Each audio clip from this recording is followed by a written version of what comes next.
Chapter 5. Finding room 213 is easy. Getting in is impossible from the hall. I tap my toe 3 times and watch 4 kids go in the door. Mr. Stoker shakes hands with each of them before he allows them into his class.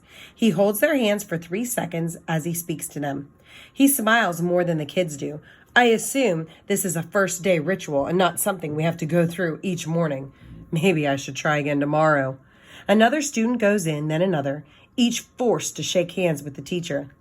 Hey! Out of nowhere, Wendy jumps in front of me. Sorry I ran off. Needed to use the bathroom before class.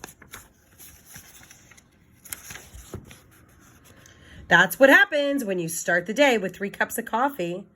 You drink coffee when my mom's not looking. Coffee isn't bad for you. Some people say caffeine stunts your growth, but I'm fine with that. I'd like to stay this size. Plus, I needed a jolt. I stayed up all night listening to Hamilton.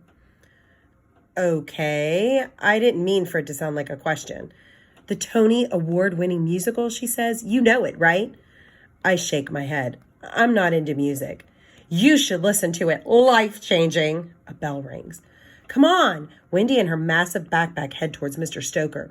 I watch her shake the man's hand. It looks so simple, and he appears to be a clean guy. He's tall with cropped black hair, a thin mustache, and dark brown skin. He wears a bright white shirt with a narrow green tie, the color of the number 38. His dark blue pants, the color of 62, look brand new. He probably washes regularly.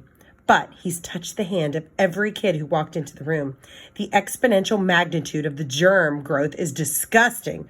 I force myself not to estimate the number of bacteria being passed around. I feel dizzy.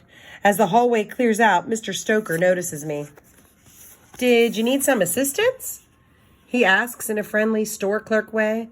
No. Are you supposed to be in my homeroom? He asks, still smiling. Yes, sir. Are you Lucille Callahan? I nod. We've never met before. I know that much. Maybe the principal warned him about me. Maybe, if I'm late, they'll kick me out of school. Your grandmother sent me an email. She said you haven't been to middle school before, but don't worry. It's a new year for everyone. Except me. This is my 15th year in 7th grade. He motions to the door and then puts his hands in his pockets. I wonder what else Nana told him. Obviously, she mentioned my phobia.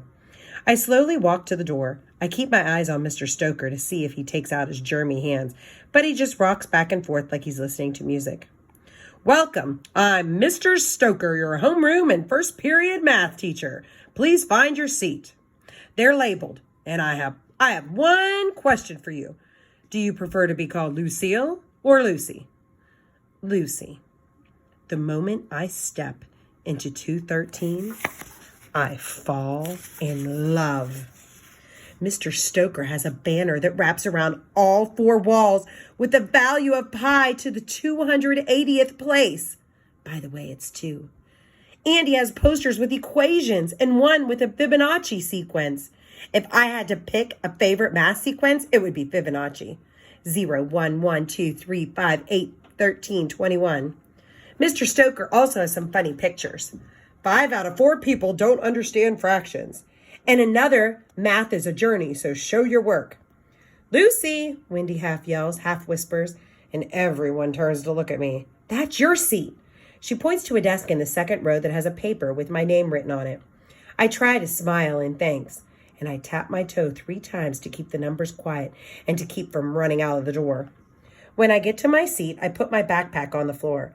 Mr. Stoker's at the front of the room, introducing himself again. I don't know what to do first, sit down or clean my desk. The warning bell rings at 7:25, the second bell at 7:30. Mr. Stoker speaks in a low voice that can only be heard if everyone is quiet. You're expected to be in your seat, ready to start the day at 7:30. I don't think Mr. Stoker's picking on me specifically, but I'm the only person not sitting. I take a breath and sit. Stay, Lucy. But I can't. Numbers invade my head. 3.14159. Ignore them. 26535897932384626. Mr. Stoker kept talking, but I can't make out the words. 433-832-795-0288-419-716-939375105-105-8209. The numbers get louder and bigger and brighter. 749-445-9230-781-6406-286-208-99862-803-48-253-421-170. I stand up all the way up.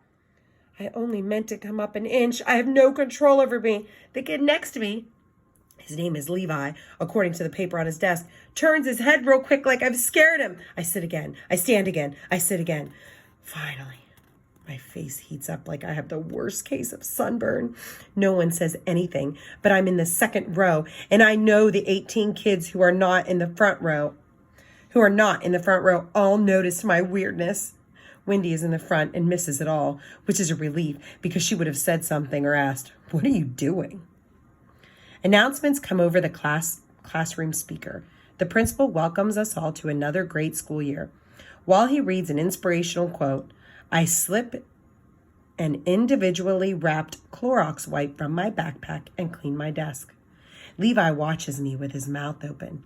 He has dark eyes that I wish would stop looking at me, brown skin and black curly hair that's thick on the top of his head,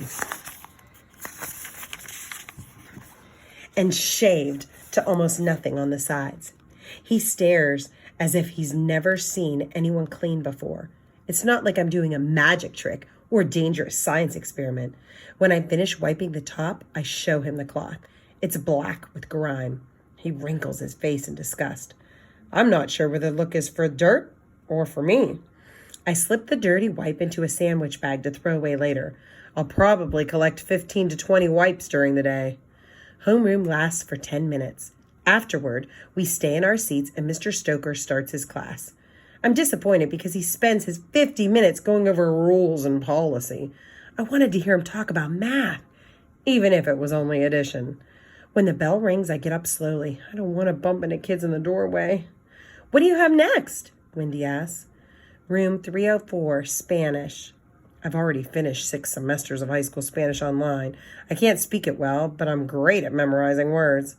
I have technology, then language arts third. You do too, right? We should have all our core classes together. That's how it works. Yeah, I nod. Well, then I'll see you in 50 minutes. If I survive that long.